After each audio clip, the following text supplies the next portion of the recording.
Hey, welcome back to the Ping Pong Flix Show. My name is Chris Wong. This is episode 419 of the Ping Pong Flix Show.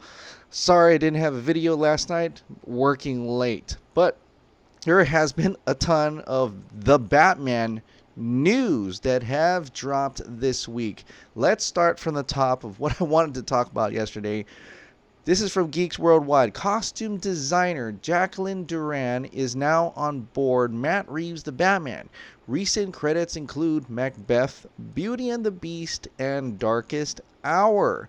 Meanwhile, Rogue One and solo costume designers David Crossman and Glenn Dillon will be tackling the Batsuit, which is probably the most interesting thing. I'm really intrigued about the Batman is the suits. Superheroes, it's all about the suits, and that's the one I'm really wondering how that's going to turn out. But not that they can't do any kind of Michael Wilkinson type suits and stuff, but seeing that they did Rogue One and maybe Solo, it's possible it's going to be maybe a cloth-like material. At least that's what I'm thinking, and that will be kind of a first in terms of cinematic. It's always been armor. The closest we got to something that's very much like the comics is Ben Affleck's Batsuit, and I think and I'm hoping that the Batman will have that, especially when it's a detective noir style. I don't think he's going to be very tactical at that. He's going to be more in his cloth. Probably, maybe, who knows. But it's great to see that the costume designers are now in place. The one bad thing, I guess you can say, is that Jonah Hill is no longer in talks for the Batman. Warner Brothers and the actor were too far apart on a deal. I know you guys have been talking about this of late already and discussed about this. Apparently, it seemed like Jonah Hill was trying to do the Jack Nicholson thing where he wanted to get paid more than Robert Pattinson, who plays Batman. But something would happen. The deal took too long to take apart, and so Warner Brothers decided to hire Paul Dano instead to play the Riddler. This is coming from Variety. Paul Dano is in talks to join Robert Pattinson and Matt Reeves and Warner Brothers' The Batman. Though the studio would not confirm the role, insiders believe that Dano would be playing the classic comic book villain, the Riddler. Dano's casting comes on the heels of Jonah Hill turning down an offer to join the cast. Given how long negotiations went on between the studio and Hill's team, insiders believe Warner Bros. Already had an offer ready to go out to Dano once Hill passed on the role. That is incredibly, actually, a very good casting, I think. I mean, he was fantastic in The Prisoner, if you've ever got to watch it. Yeah, a little bit of riddling in that one too. If you I don't want to give it away, but yeah, he definitely is a fantastic actor, and I think this will work out. This is probably probably a great casting choice, I believe, if he is indeed playing the Riddler to that fact. And what's also interesting is that it seemed like.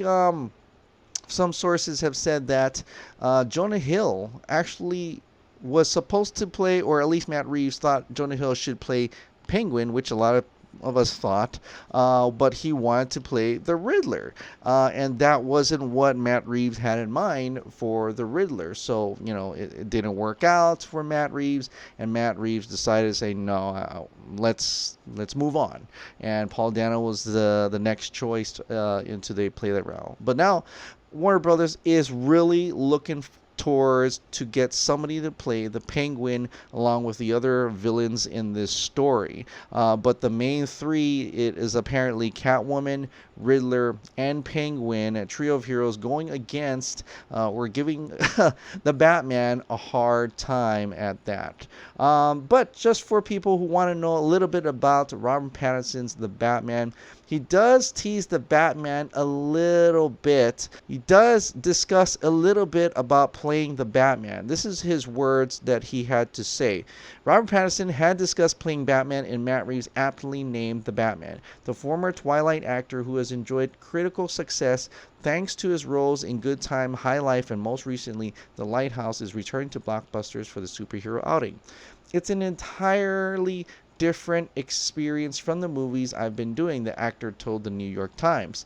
Normally I shoot 6 weeks and now it's 6 months. Speaking about being skeptical of actors who play the hero, Pattinson clarified that he believes Batman, not a hero. He continued, he's a complicated character. I don't think I could ever play a real hero. There's always got to be something a little bit wrong. I think it's because of one of my eyes is smaller than the other.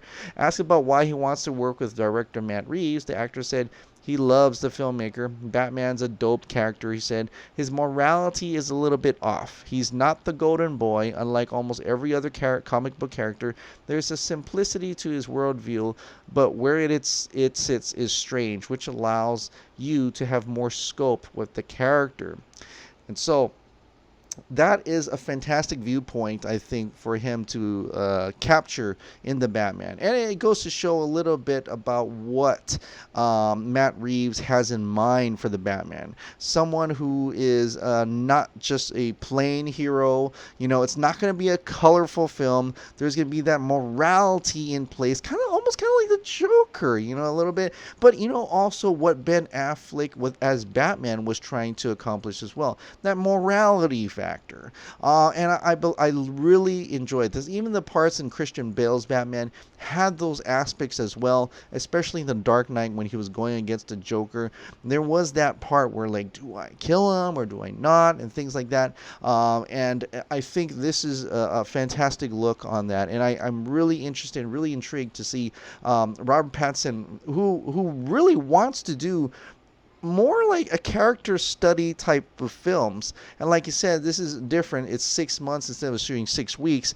This is going to be a big toll on him, but I think hopefully he's intrigued and interested enough to actually continue on Matt Reeves' trilogy. Whether that means he's going to be the shared universe, I tend to not think so. I think he's really going to end up doing these 3, which is going to be very much more of a I want to say character study, but it's going to be a thriller. It's going to have that noir aspect, at least I believe. It has the detective part. But having talked about the character and going deeper into the lore and knowing full well that Batman is not a golden boy, I think this is a good way. This is a good starting point for a great, fantastic Batman story. And I'm really intrigued to see what he has to accomplish. Robert Pattinson, he's a fantastic actor. If you have not seen him in his recent work, I'm really looking forward to Lighthouse. And I can't wait to see him as Bruce Wayne the Batman. But yeah, like I said, man, I gotta see that costume. He's gotta look good in the Bat costume. All right, so that is it pretty much for the Batman. A lot of things coming out from that. You'll probably hear a lot more in these coming days as they get closer and closer to trying to pin down actors for the next for the villains in this rogues gallery that what we call the Batman. So next up, we've had some behind the scenes, more set photos of the Suicide Squad. This time, we finally get to see John Cena, Idris Elba, Daniela, Melchior, and of course, Amanda Waller is finally there. And she looks very much like Amanda Waller from the David Ayer Suicide Squad. Actually, I called her Amanda Waller, but it's Viola Davis. See, she just kills in that part that even her character name is her real name at this point.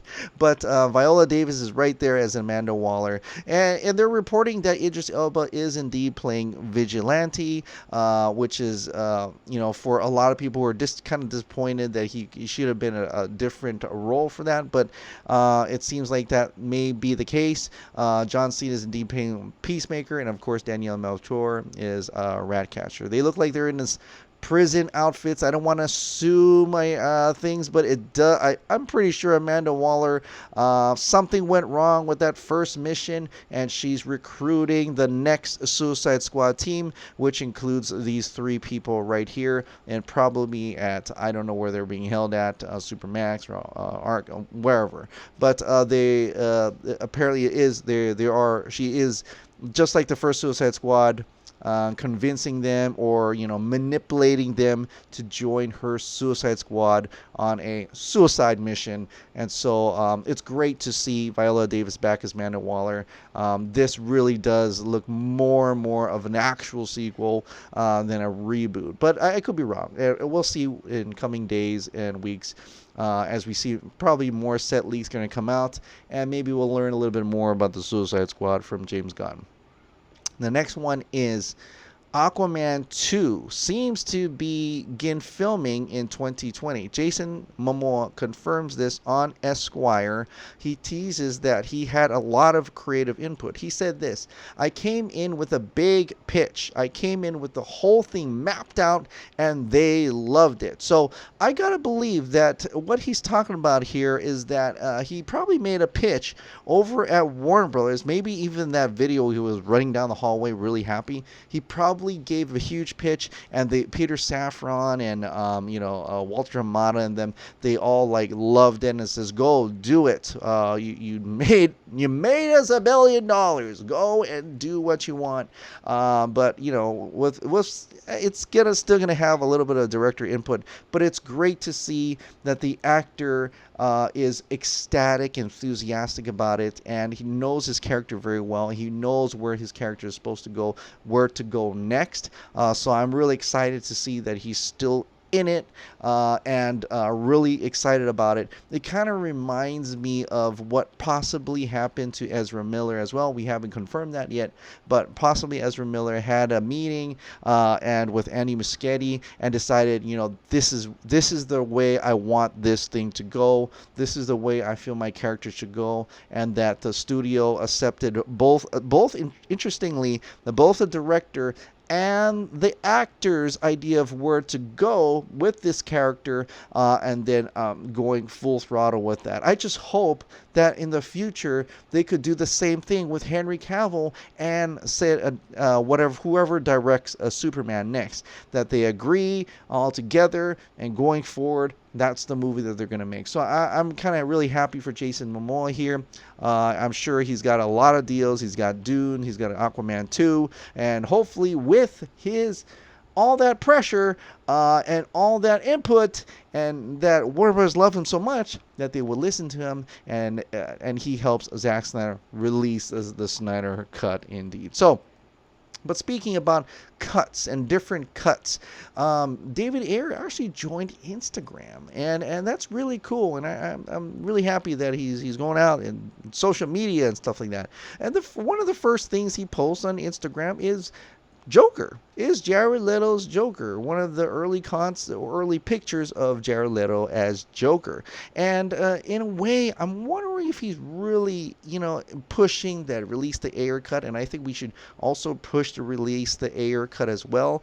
Or maybe he's kind of hinting, maybe just throwing it out there, saying that it's not over, guys. There could possibly be an Ayer Cut coming out after the Snyder Cut or something, or even before that. Who knows? But I'm really happy that he is not giving up, and a lot of people, even the release the Ayer Cut hashtag is still kind of there. I think we could be a lot stronger, but I think everybody's pretty much concentrating on a release of Snyder Cut at the moment, which is still going strong. And I'm glad that I signed up for the newsletter for SnyderCut.com. I got the email for SnyderCut.com, and the newsletter, it kind of just summarizes what has happened. New York Comic Con was a success. There was the digital billboard and stuff like that, and then you can also read McDee's article on the AFSP, and the AFSP article as well, and it's incredible stuff. So if you want to see review, if you want to get updates about the Snyder Cut, go at ForSnyderCut.com and sign up for the newsletter. It's awesome. And they tease out something too, because I just read this thing and it went down to what happens now. And this is what they said: "We are planning something very special to mark the 2-year anniversary of the release the Snyder Cut movement. It will take place on 17th of November, the day when Justice League first came out in theaters. We will send out updates closer to the day." So I'm really excited to see what they have in mind for November 17th. I don't think it's the Snyder Cut. It could, But I'm just, don't freak out. But it could be another event to take place for the Snyder Cut movement, maybe, and I'll be there to participate with that as well if I can. But I'm really excited to see what they have in mind, what is going to happen. It is going to be the 2-year anniversary of the release of the Snyder Cut movie.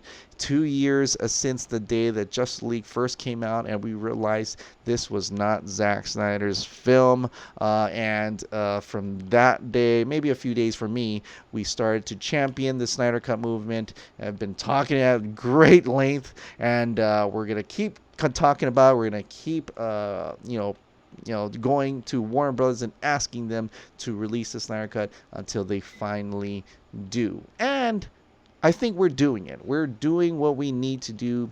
That great pressure onto Warner Brothers. Zack Snyder seems like we're doing the right thing. We're doing exactly what needs to be done to get it released. So that's a great thing for us to count on. And I think eventually we will win the Snyder Cut. All right, guys. Thank you so much for subscribing. Thank you so much for watching. I'll see you next time. Bye.